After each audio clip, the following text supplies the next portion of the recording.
Hello everybody, it's Michael Hollands once again for Sound of the Movies. Today's episode will focus on the film The Courier. On this occasion, I am being joined by the film's producer and composer James Edward Barker, as well as by the director Zackary Adler. Welcome, gentlemen. Thank you very much. Thank you, Michael. It's great to have you here. And Zackary, my very first question is for you. You not only directed The Courier, but you also co-wrote the screenplay. And at what point did you have the idea, and how long did it actually take you to develop and finish a script? It's a good question. The originally the project was based on the Courier was a man. It was a male hero. And James and I thought it'd be more interesting a film in many ways to make the Courier, who's the action hero of the film, to make the Courier a woman. And so that was the first sort of real approach to rewriting the original script. And then that developed well. And then as we cast the film, that also sort of dictated the writing process. So we wanted Gary Oldman's character to really, be interesting and dynamic. And that was an approach that we took when writing the script. And also as Olga Kurylenko and also other actors came on board throughout the rehearsal process, we were able to write and further develop and enrich the characters, and also how the characters would interact with each other, if that makes sense. And the whole process was fairly quick. I think it was probably about maybe 3 months of where the script was really in a state of change and transition. So you knew right away which actors you wanted to cast, or did that happen during the process? Funny enough, Olga Kurylenko was my first choice, and it's very unusual to be so fortunate, as a director to get your first choice. And I know that's probably not going to be typical, and certainly hasn't been in the past. But yeah, Olga Kurylenko was exactly who I wanted to play the role. So it was extraordinary and very exciting when she came on board. Great. James, you Hello. actually co-wrote the scripts. Yeah. Which aspect of the story did you handle? So, well, when Zach first gave me the project back in, it was sort of August 2018. Zach and I had worked on a project previously that I had scored for him, and that's how we knew each other, and called Rise of the Foot Soldier 3. And he brought me this project, The Courier, initially really just to say, this is what I'm thinking of doing next. And I read it and I said, I'd love to come on board this and help produce it as well, because he wasn't really aware that I'd done that in the past. And I said, I think I know someone who'd be perfect for this, Olga, who I had worked with. And at that point, Zach had sort of shaped the script into bringing, make it more of a female dynamic, as he says. And then the two of us just sat down trying to really restructure the script really into a film that we felt was really our own. And I think one of the main aspects that I concentrated on first of all was the Manning's character. In fact, I remember for about 4 days straight, Zach and I sat in a cafe with pretty much no sleep and rewrote the entire screenplay, and that was our first draft, which went out to Gary, and then funny enough, Gary ended up saying no, firstly.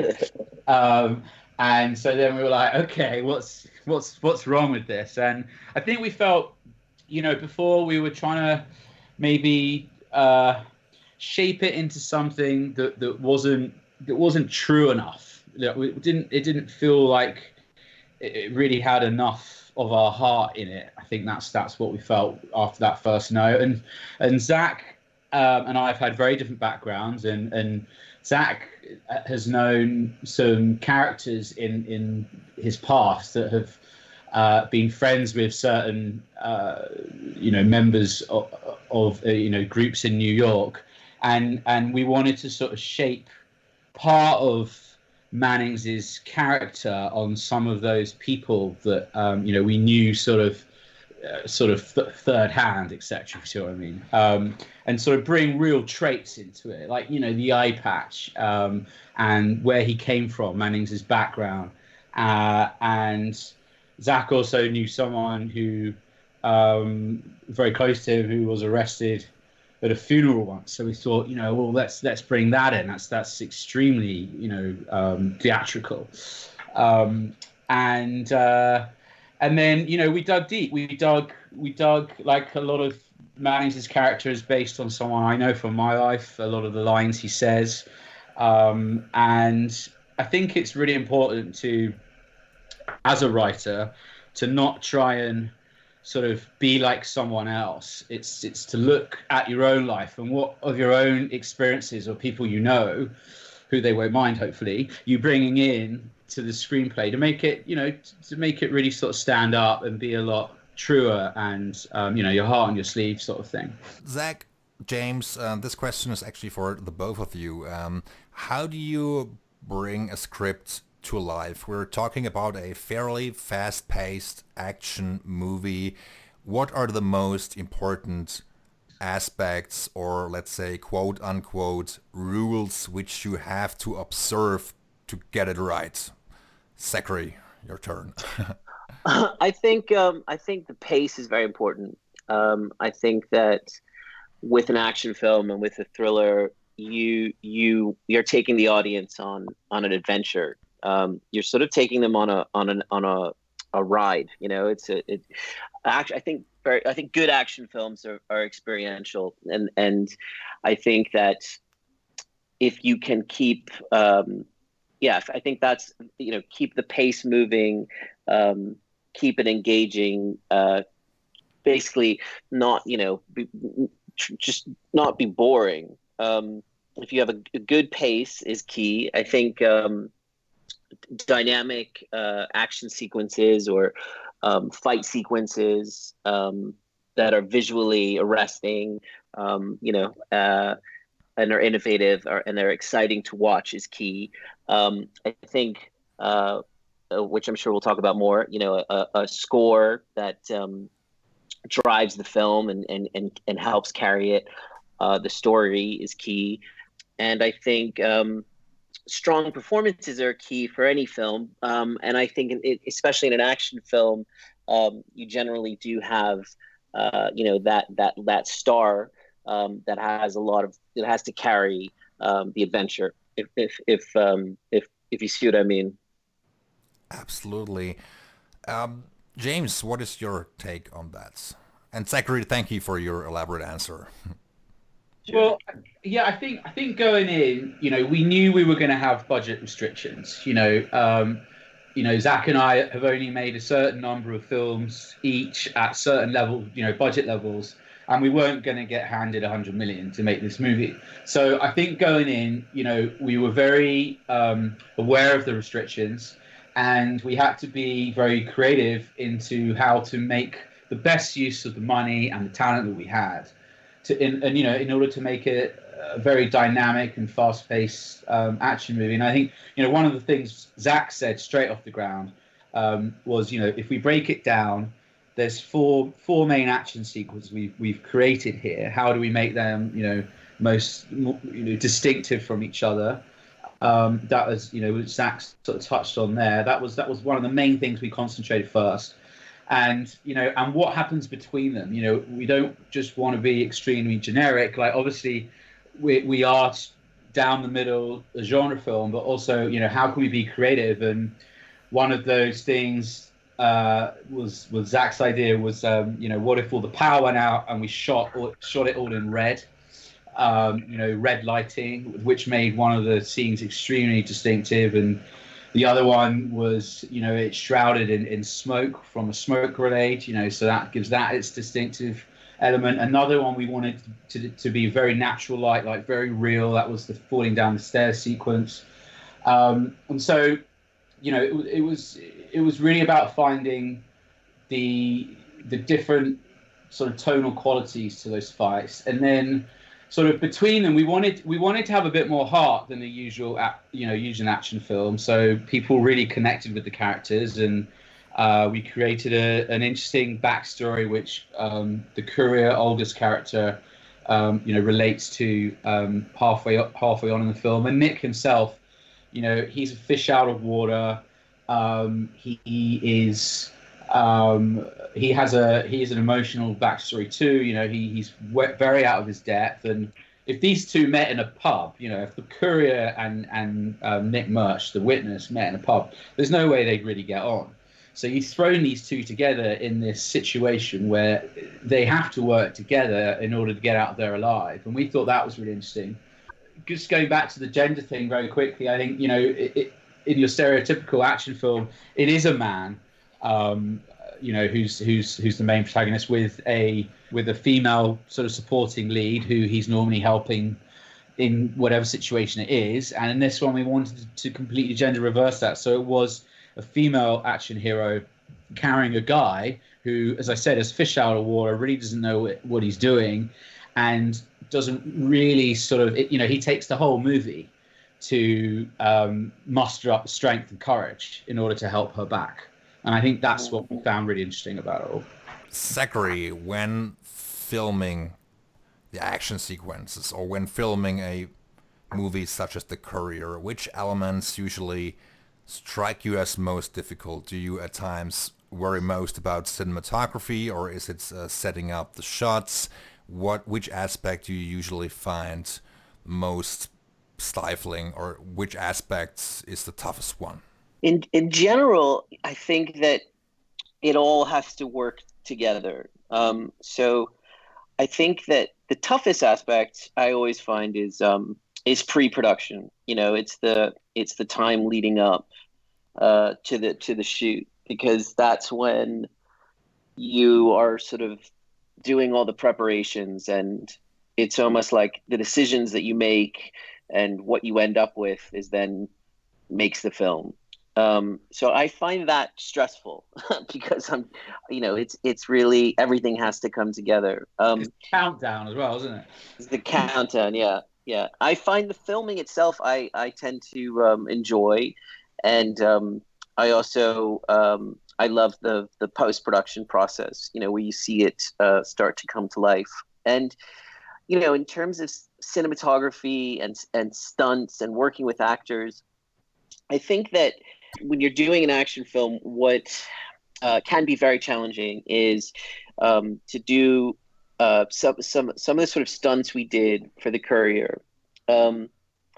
Everything has to work at the same time. It's almost like a dance. So the actors or stunt people, their fights, their movements, their fight choreography is a sort of a dance move. And then the camera also has to fit into that dance. And then often there's, an explosion or, a CGI drone. So it all has to work at the same time. And it's difficult, but it's very exciting when it does all happen as it's supposed to. It can be spectacular to watch. So that I really enjoy that. I love when those moments when it all just sort of comes together in the right time and in the right way. James, you also co-produced the film, and of course you wrote the score with Tim Despig.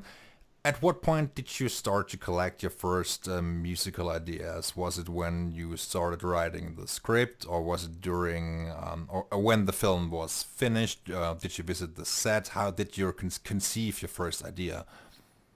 Yeah, well, when I first read the script, I started hearing the score. I do that, finally, whenever someone hands me a project to read. If I don't hear the score that in my head, then I find it hard to get attached to that project. and and you're going to spend a large portion of your life, especially if you're producing it as well. Zach asked me to come on, and I ended up producing it with my partner Mark Goldberg. It's going to be a big portion of your life, and it was tough to. The writing and the producing sort of seems to go together very, very naturally. That's because the script is forever changing. Like as Zach said, you bring on the different cast members, and so you adapt the screenplay even more. And even in prep, you're thrown with I don't know, location issues or timing issues or budgeting issues continue to sort of continue to drive themselves throughout the project. So you are constantly changing things to adapt that. And then when it came to the score, like basically because I was lead producing the movie, I knew it was going to be tough to take away 7 to 8 weeks to write the score, which even in scoring terms is fairly quick. And Tim and I had scored. We've known each other since we were 9. We've scored many movies together, and in fact, we even scored Zach's last movie together. So he's always my first call, and he was absolutely thrilled to come on board. So that was great. And then, with regards to the score, I guess, as much as I heard initial thoughts when Zach first gave me the project, we had ideas throughout the filming, but we were still waiting to see how much money we were going to have left at the end to see like what songs we could get, and then if we couldn't get songs, which songs the score then had to take over from, etc., etc.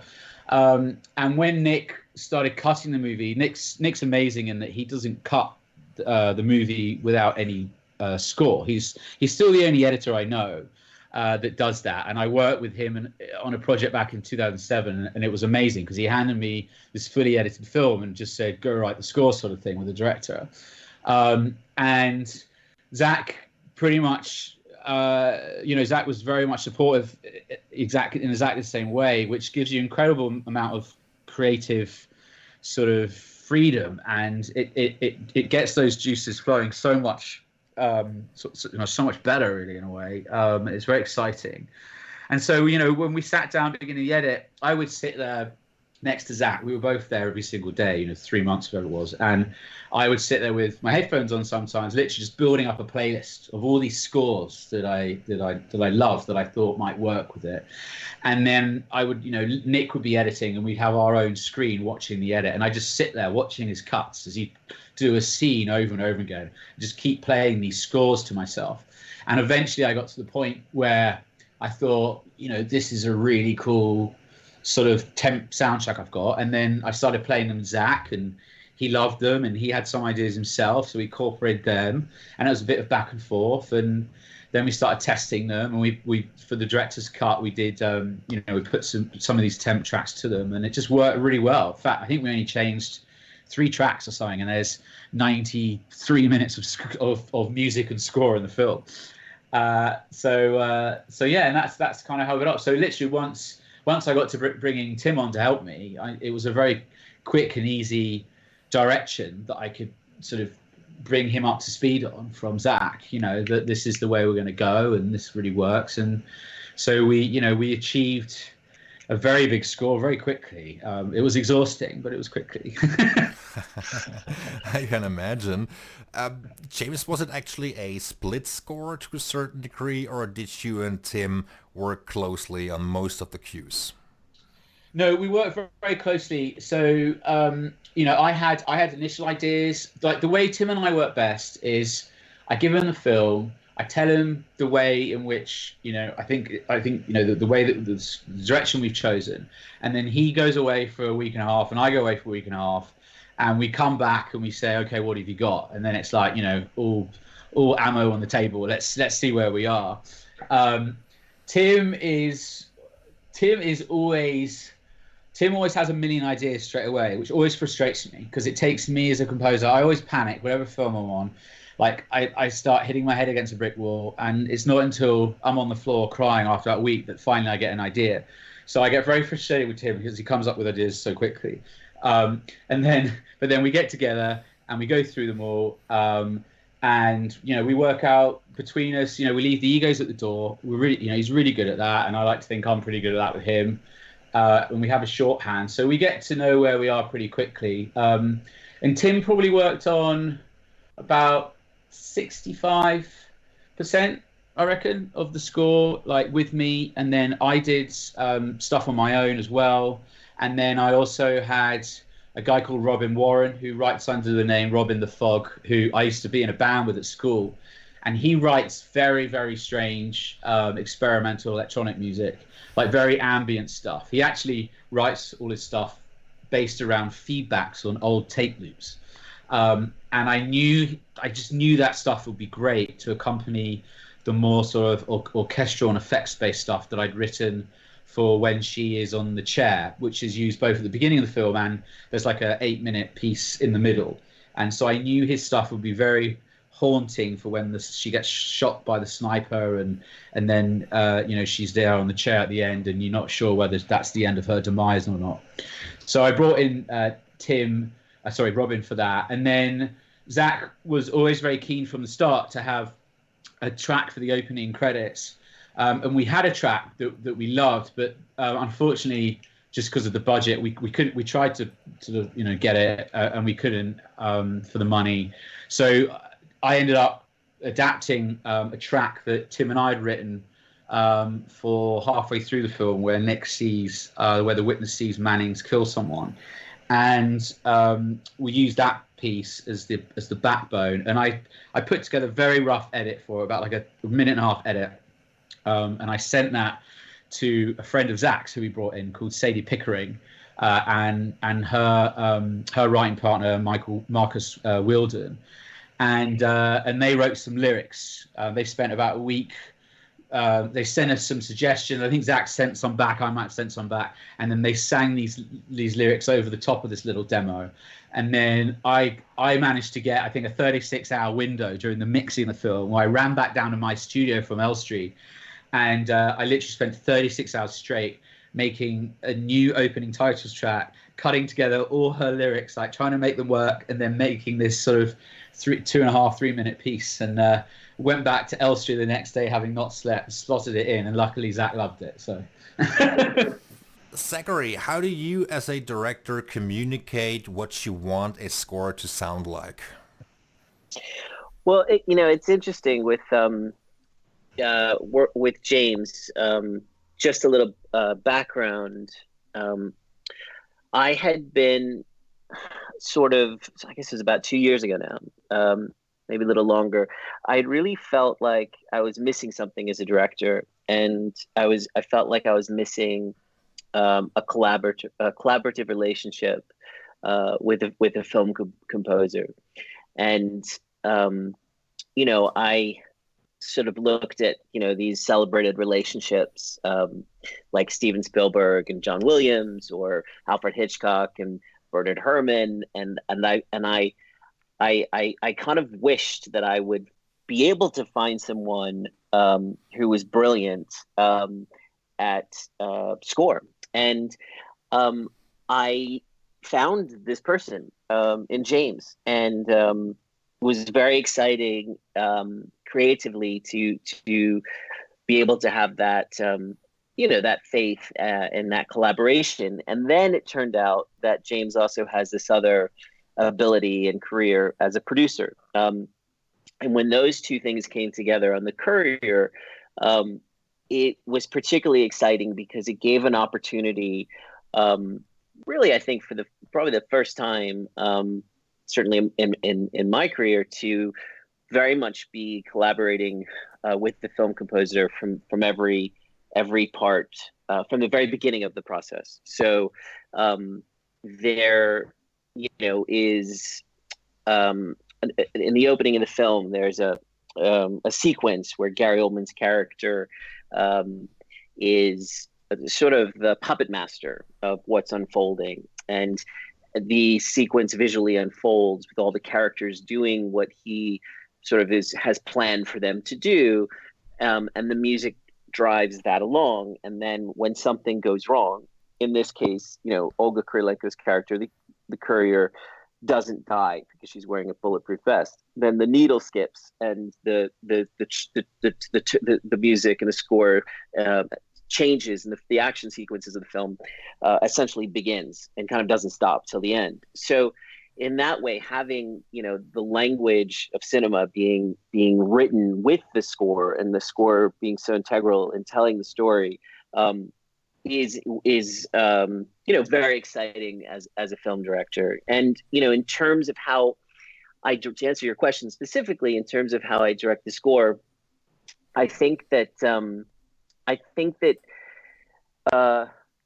in a way, James is being modest about how he put together the score. And it's true, there was very limited resources, but the score in the Courier is integral in the film, because it's a brilliant score, and James manages to use the music to really push and drive the narrative. I think that there is an aspect where at times I'll know what I want. Like James said, the opening title sequence, that was important to me for a few different reasons. And, we made it work. And there are things that it's my job to sort of, illustrate and communicate how I feel it should be in a scene. But when it comes to actually the musicality and how a film score can drive a film, or how it can take a scene, ultimately I've found in James someone who is able to without fail, bring that to life, in a way that I don't know how to do. So it is extremely exciting and collaborative in that way. Could you perhaps give me some insight as to how you usually spot a movie, or how you spotted the Courier? James, would you like to go first? Well, first of all, could I say Zach was incredibly kind there? So thank you, Zach. That's true.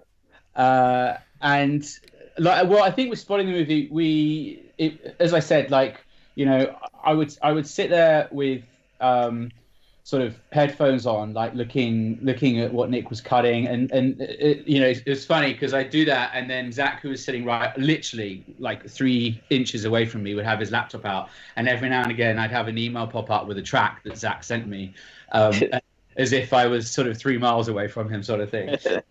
Rather than showing me, he'd email it to me, and then I'd sort of bring that into the playlist, and I'd look at him and give him a nods up, or I'm not sure, and then and if I wasn't sure, then we'd sort of have it out with each other. But yeah, it was, and vice versa as well. But yeah, I think we didn't really. The first spotting session we had was after, I think it was 7 weeks and 6 days. It was the day when the night before the director's cut was meant to be in, and Zach, Nick, and I spent, I think, 14 hours throughout the night, where I just basically said, okay, I think this track can go here, this track can go here, this track can go here, and then we just sit there all night eating pizza, doing that, like drinking Diet Coke, trying to keep ourselves awake. And it was like a race against time to get it in, and it was a really. It sounds mental, but it was actually extremely liberating, and it was actually very fun to do. By the time 7 a.m. came along, we all left the studio on our knees, exhausted. But we had a movie that was spotted, and we showcased that movie to the investors, and they loved it. I think 99% of it, they loved it. So we knew that was a direction that everyone got behind, and then it was just up to me to go away and figure out how the hell to, produce a score that had the temp tracks of everyone from Hans Zimmer to the Newton Brothers to the Daft Punk Tron score to, we're talking multi-million-dollar scores. That's a big variety here. Like 3 of those scores was the budget of our whole movie. So that was the taxing part that came there. But yeah, that's basically how we spotted the movie. James, could you please tell me a bit about your approach when it comes to action scoring, especially on the Courier?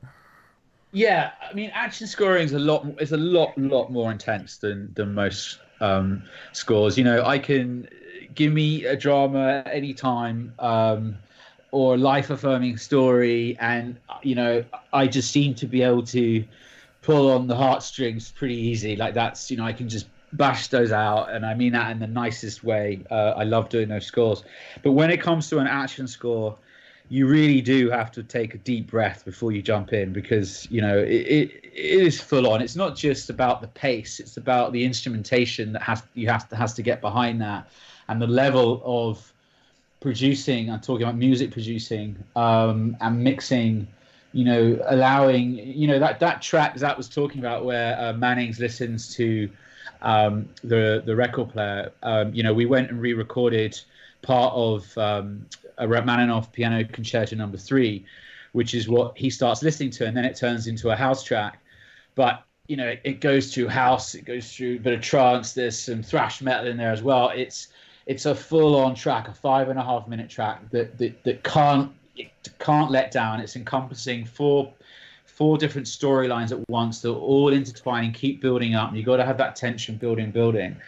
And it never lets down. I mean, that track alone, I think, was 112 stereo tracks, that you have to mix, and you have to find space for all that. You can't just, press control or bounce. You have to find each instrument and hit has to find its own space in the mixing sphere. And it's a very tough process, and especially when you haven't got long on these lower budget action film scores. And I've done a few now. I did that one, Heist, with De Niro, and Precious Cargo, Bruce Willis, and they're all the same. They have to have this driving score. I think what I do find it easier to tackle the darker scores, and this one definitely had that race against time element to it, and but at the same time, Zach did give that creative freedom to try lots of experimental things. We didn't have to, even though this is a genre film, we didn't have to be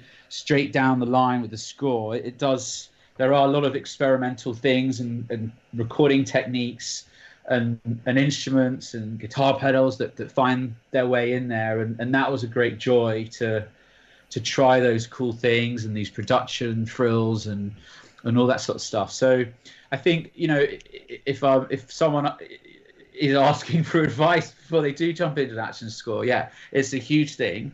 It's relentless, and because it even when you're mixing it, it's not like you can mix 8 minutes of full-on score and then a few minutes of very relaxing score. It's all pretty much balls to the wall. There's a couple of moments. There's a bit where she tells Courier tells Nick about her backstory, and it becomes more of an emotional sequence, which was a breath of fresh air, I think, to both the audience and to me as a composer.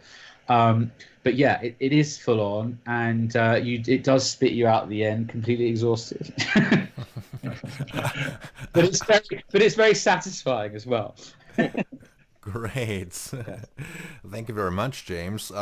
Zach, when you talk about music, when you and James talk about music, do you like to communicate the specifics of music, as in, I like the string voicings, or I like the synth elements, or do you prefer to communicate on an emotional level? Which do you prefer?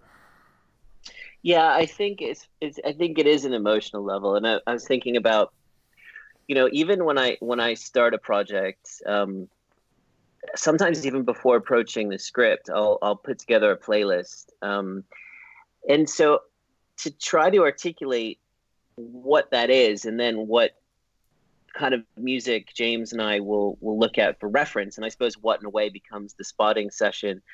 I think it is emotionally driven. I think that there'll be something about a sound or a track, and you'll say, I'm drawn to this for the film, or I'm drawn to this for the scene, because of how it makes me feel, and then you sort of find that, whether it's about pace, or whether it's about counter pace, or whether it's something that is dark or broody, or tries to give us something about the character or about the world in which the story unfolds. That is what I'm looking to build, and in a way,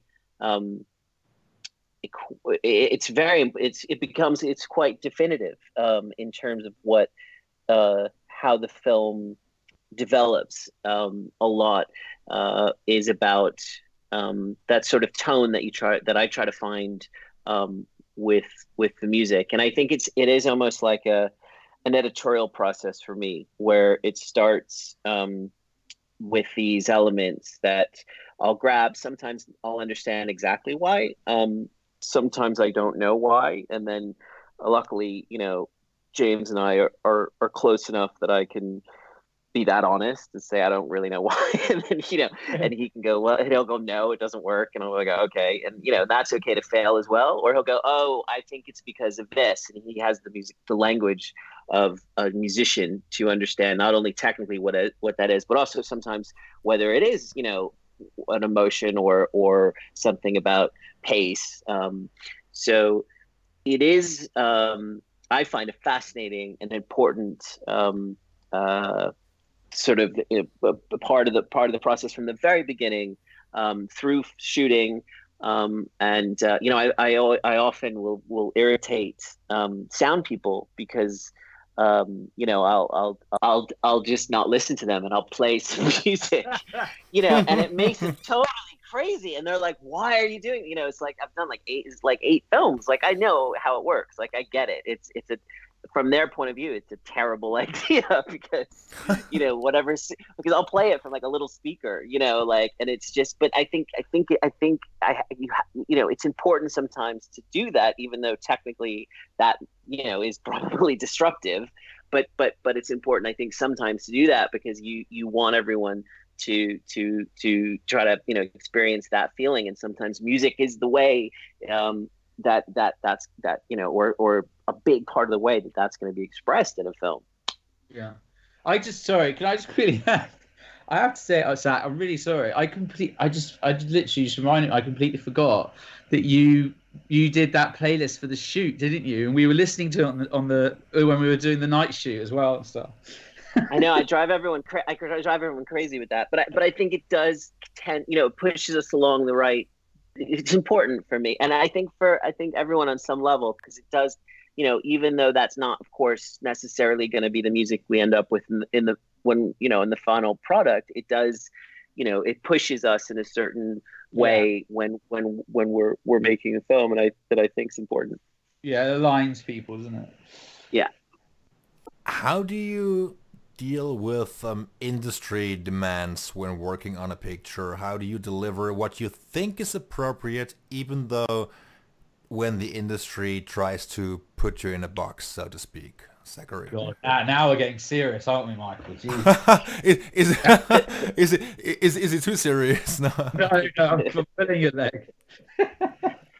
No, I think it's a great question, and I think that what I've done sometimes, and it's very silly, but I think it will give you an idea of sort of what I'm trying to say, is that what I would do sometimes on the Courier and on the film before that is, on the monitor, right, where the director sits, usually with the producer and the script supervisor. It's kind of what you're, it's how you see what you're filming through the camera, right?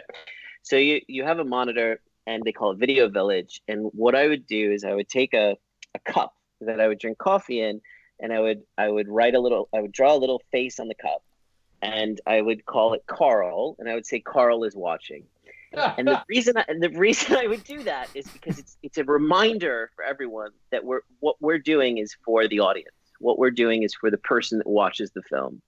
And I think that's what can be difficult to hold on to in the drama or excitement or pressure of making a film, because, like you say, there is an industry, and there is expectations, and there are investors, so I think that's what I try to do, is I try to just, especially when you're shooting, but throughout the process, is try to think about Carl, try to think about, or Carla, try to think about the person that's going to watch the film, and if I can try to just keep in mind that final thing, and whatever one has to do to get that scene right, to get that on film, because that ultimately is what's important. You know, if the film itself stands on its own feet, if the film holds up, then everything else falls into place. And I think that's probably a reasonable approach to try to work towards. Yeah. I mean, I think at some point you have to let go, don't you? You have to, you know, the industry is always sort of demanding and you know, evolving. And I think once you start, you know, once you sort of made your bed with what film you're going to make, you have to just stick to that and almost shut the doors to anything else that's going on, because it's not like halfway through your film you'd be like, oh, now we're going to make a different film because this or this has happened. And so you just got to stick to your guns and keep your head down and make the best possible film you can. And then once you've made that, it's then the next step, which is how creative can we be with the film's release? You know, where and when are we going to try and position this? And you know, unfortunately, as the director or producer, your control only goes so far. You know, if you've made deals with ex distributors, you can't then control how they're going to release the film, etc., etc. So you can obviously suggest and hope, but you know, there comes a point where you have to let go as well, and it can be both frustrating and rewarding, and it just depends on what's happening with the industry at that particular point in time. But I think, yeah, with regards to actually making the film and listening, there comes a point where you do just have to just shut it all out and just make the best possible film you can. Great. Thank you very much for answering that, James and Zach. James, next question is for you. Thematic material versus atmospheric music. How do you decide which works best? How do you make up your minds? Well, to be honest, I never write music to try to fit it in. I watched the film over and over again, and luckily by the time I came to compose the film, we'd probably watched it 10,000 times because being there every day we had to, and you know, and having co-written it with Zach, and also having been there every day on set, this was a very, like a couple of other films I've produced before in the past, you're in a very lucky position because it literally just is ingrained in your blood.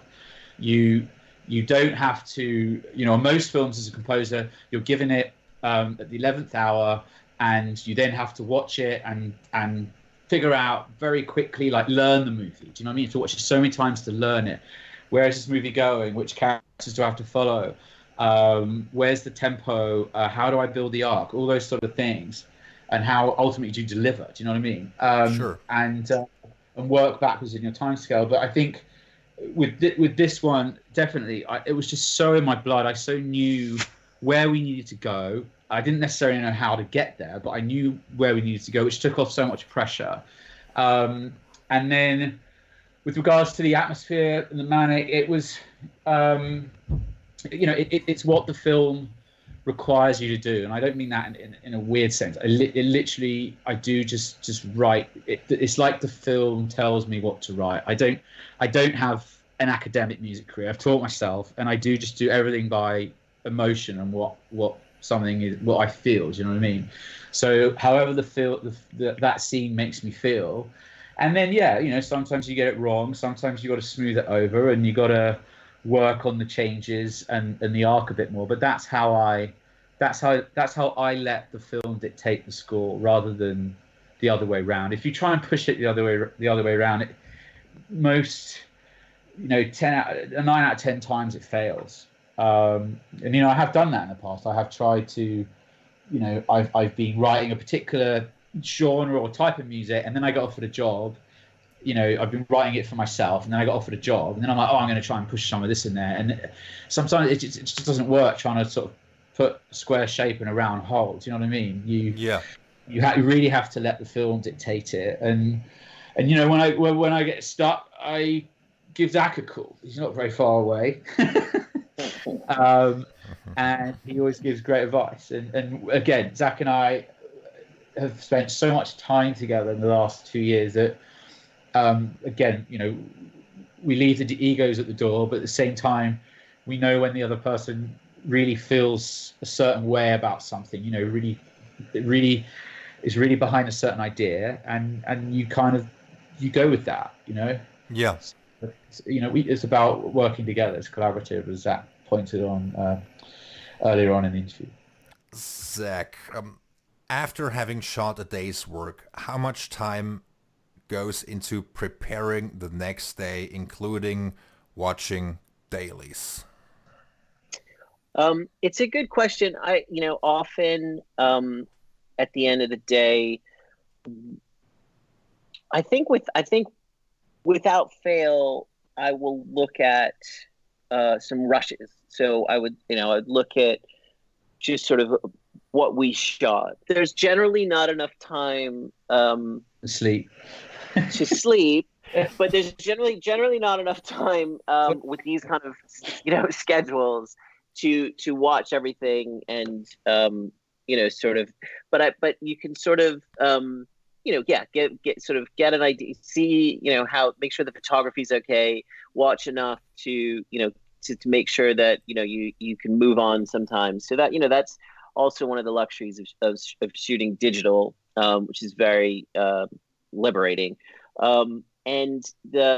But generally what I would do is I would, during the fairly difficult pre-production process, I would have the so let's say it's a 20 or 22-day shoot, have each day mapped out already.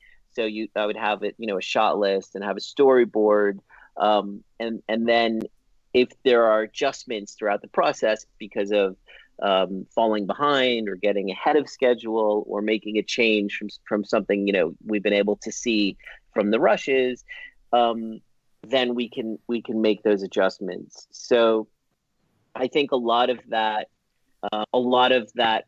is done in prep. So it is. It is storyboarded, it is mapped out. Ideally, some of it, especially some of the more elaborate action sequence, we've rehearsed. So it's really about facing the day and trying to execute the plan, rather than trying to make up the plan, in the morning. If that makes sense. And I think you can always adjust the plan, and that's great. You find a better way, you find a more dynamic shot, and or something comes up and you can, add something, whether it's, a bit of dialogue or whether it's another setup, and you can take things away. But ultimately, I really feel strongly about having that plan mapped out. And sometimes, the storyboards and have really saved me. They've really allowed me and the team to make a day work that probably shouldn't work, because if you have a very well organized approach, and fluidity and people working together, it's extraordinary what you can achieve. You can almost sort of bend time to your will, and I think without that pre-planning, I'd be lost, I think. Could you please tell me a bit about the post-production process and how you put on the finishing touches in terms of score, in terms of editing, and how the whole product came to life, so to speak? James. Well, Nick, initially we wanted an editor to be there during the shoot, start then, because we had a very, very tight delivery schedule on this film. We went in knowing that, because we had a deal with a US distributor, with Lionsgate. But so basically we started shooting in February, and we knew we had to deliver the film for mid-September. So like immensely quick turnaround. But unfortunately Nick wasn't available to come in until after the shoot. So literally we finished the shoot, and a week later I think Nick started. And he, it took 3 months for that. But then, Nick was great in that he ended on staying on for a little bit longer with Pete, our assistant editor, to help with the visual effects and stuff. But so during that time, we brought on SoundNode, who did all the sound, and eventually would be there to oversee the mixing with point one, I think they're called, and with Adam, and that was they were amazing. They were, Zach and I hadn't worked with them before, and you're always nervous when you're going into working with new partners. But they were incredible. They were very creative. The one thing we knew we didn't want from this movie was an uncreative sort of sound approach.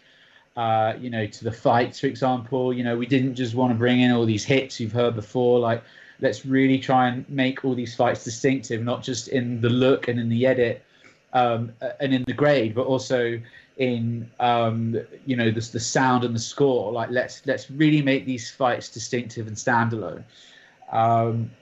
And they were brilliant at that, and the sound design as well. Martin was incredible, as was David. So that we knew probably after about a month and a half working with them that we were in completely safe hands there. So that was perfect. And Nick really knocked the edit out of the park. He hadn't done a film of this budget level yet, and he came in and just really knocked it out of the park and gave us so much confidence and put in so much effort, which was incredible. We went through a little bit of a hard time with the VFX. We had one company who we thought were going to commit to it, and they didn't deliver. And then we had the same with another company, and we were running out of time, the VFX. And I think that was our biggest stress, actually. It was the VFX. We felt, because the movie was going to live or die a little bit by, if you're an action movie, you got all the bullet holes and flares, and this has got to look. This has got to look hard hitting and dangerous and real. And so we were running out of time with that. And then luckily, a good friend of mine, Martin Brinkler, who's also an editor, he suggested this guy, Diego, who had a little base in the UK, but mainly out in Mexico.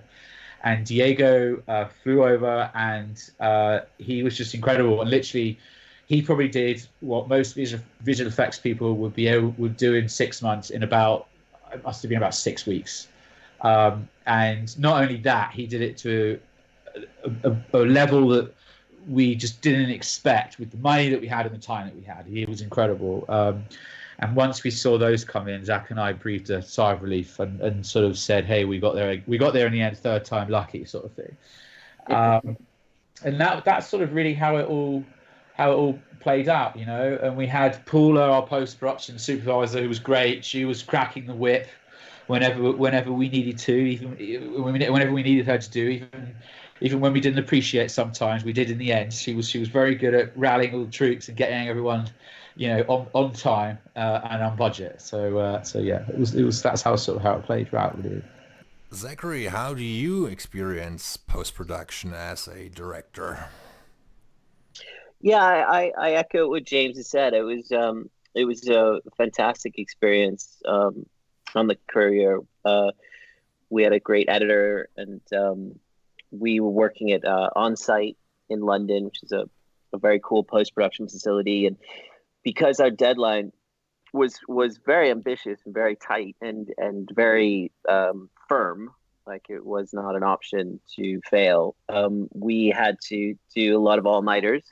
We had to stay up and just push through, and it was down to the wire in terms of VFX. I think that's right. That was the biggest sort of I think challenge. I think we got the edit to a place where we were happy, and it was very collaborative in terms of, James and I presented the director's cut, and then we got notes from investors and distributors and so forth, and it made the film better, and so that actually was a positive and kind of fun process. The VFX are the final team that came in. They flew in from Mexico, and they just didn't leave On-Site. They literally they had a hotel, but they didn't go to the hotel. Like, they would go every few days, I think, to shower, and they literally would sleep and work. There's two of them, and I was there a lot. James was there a lot, but he was also doing sort of in charge of the mix, and I would go up to the mix, and he would come down to. So it was all sort of happening at the same time. But I was really impressed with not only the talent, like James said, third time lucky, of the VFX team that came in, but also their incredible work ethic. And we just got in the nick of time, didn't we, James? Yeah. We just delivered. Yeah. So it was really right up. Yeah, I forgot about that. Actually, there was a lot happening concurrently, and Zach and I knew the only way to get it over the line was, okay, how do we divide our time? And Zach and I just had a very real chat, and he as a director, obviously, his strengths are the more visual sort of side of things. So Zach sort of finished off the edit and the visual effects and the grade and led all that down at on-site, and I was like, okay, I'll go deal with the sounds and sort of almost sort of help, the sound guys up there like, get over the line, and then deal with the mix. And poor Zach, we were at Elstree, which isn't close to Soho, so Zach, kept having to run up to the mix for a few hours and be like, yeah, you're doing great, guys, and then run back again. And then he'd be like, James, I really need you to see the grade. And I'd be like, but I can't. I'm trying to get the sound. And he'd be like, please. So then I'd run down to Soho for a few hours and go like, yeah, okay, the grade's great, and run back up again. So it was all hands on deck to get it over the line. Zackary, in terms of special effects, how do you like to work? I mean, what are your thoughts on CGI versus practical effects? I think together it's about the mixture of practical and CGI. I think that there are obviously limitations in practical photography, and I think if you rely, I'm cautious that if you rely too heavily on CGI, it can look fake and feels disingenuous. So for me, I always try to find that balance, and that coming together of, okay, this is practical, this is where we can't do it practically, this is where it's going to come in with visual effects, and to find that harmony between the two, I think that's that magic where something is it's spectacular and also has a feeling of you don't look at it, and I think we managed. I'm really very proud of actually what we managed to accomplish in the Courier, especially there's a drone chase sequence, and I really feel that we managed to have those two elements come together well. But I do think that's the mixture. So it's always I think it can be complicated, right? Because you're sort of dealing with layers, and you go, okay, this is practical, and then sometimes you have to do it a few times practically. So whether that's someone being thrown off a building and their back snaps on a when they hit the ground, you're taking maybe that actor on a wire, and then maybe you're photographing a few different angles, and then that the VFX is going to take away the things you don't want the audience to see, like the wire, and then it might also make some adjustments and things. So I do think it's that mixture and that layering and trying to see which I think you try to do everything you can practically is and then you where you're gonna build in the visual effects, I think. Great. Gentlemen, is there anything else you would like to add about the Courier? James, do you have any final thoughts on the whole production and your score? Are you entirely satisfied, or looking back, is there anything you would have liked to change, or did you have any specific musical idea which you realized, well, you weren't able to do when you were working on it, but after the fact you had an idea when you said, well, I wish I would have come up with that sooner? I wish I could have come up with it quicker. No, I'm joking, because it was really quick. No, I think I think you always want more time shooting. Well, unless you're, I don't know, however big a director and you have 6 months to shoot something, maybe you don't want more time. But I think ideally we would have liked another week at least. But I think just another 5 days would have been amazing. But you had to make sacrifices along the way, and we couldn't get that amount of time because we needed to spend that money on something else. I think just because of the way it happened, it would have been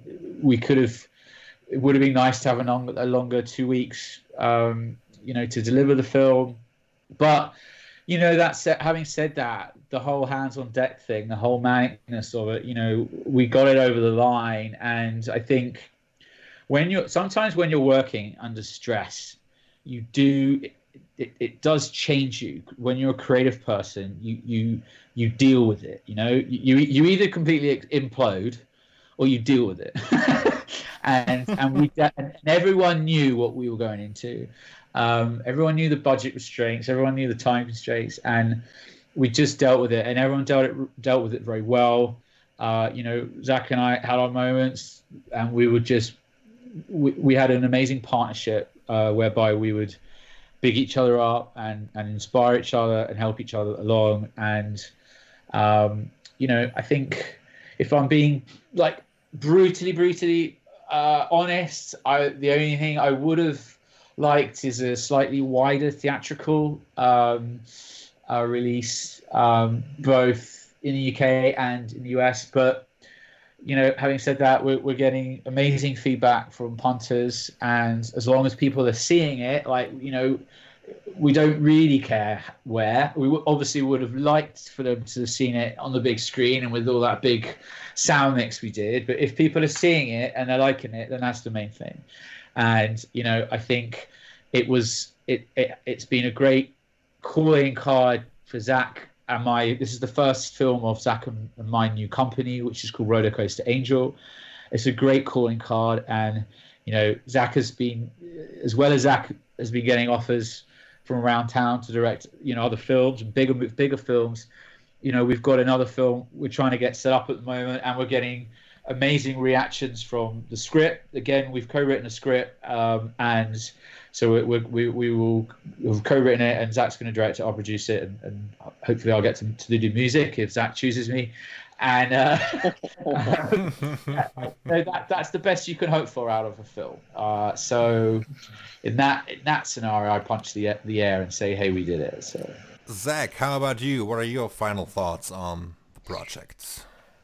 Yeah, I agree. I mean, I think there's that sort of analogy where for a painter that it's the painting's done when they take it away from you, and I feel like that as a filmmaker, I feel like the film is done when they take it away from you, and I think that it is a success in terms of yes, it's found an audience, and it's lovely that lots of people have enjoyed the film and are getting a kick out of it. Also, I think that we did what we set out to do. We made an innovative, exciting action film with a strong female lead, who's this kick-ass woman, and she defeats great odds. And I think that's inspiring. So I'm very proud of that. And I think the one thing that's very engaging, and I think we're very fortunate as filmmakers, is you constantly striving to do better. You're constantly evolving and learning, and hope to try to go from doing okay to good, and from good to great, and I think what's amazing about film is that you can be like you can be like Scorsese or Clint Eastwood. You can, if you're lucky, you can work and make films, and you're constantly trying new things, and you're constantly getting better at the craft, and you're constantly in a pursuit of something beautiful, and something great, which is a gift. Zackary, James, let me thank you for taking so much time out of your very busy schedule. I really appreciate that. I had such a great time talking to you. I hope we get to meet up soon, and thank you very much, and I hope you have a good time and a nice day. Thanks. Thanks so much. Take care, much, Michael. Michael. Okay. Take care. Bye. Bye.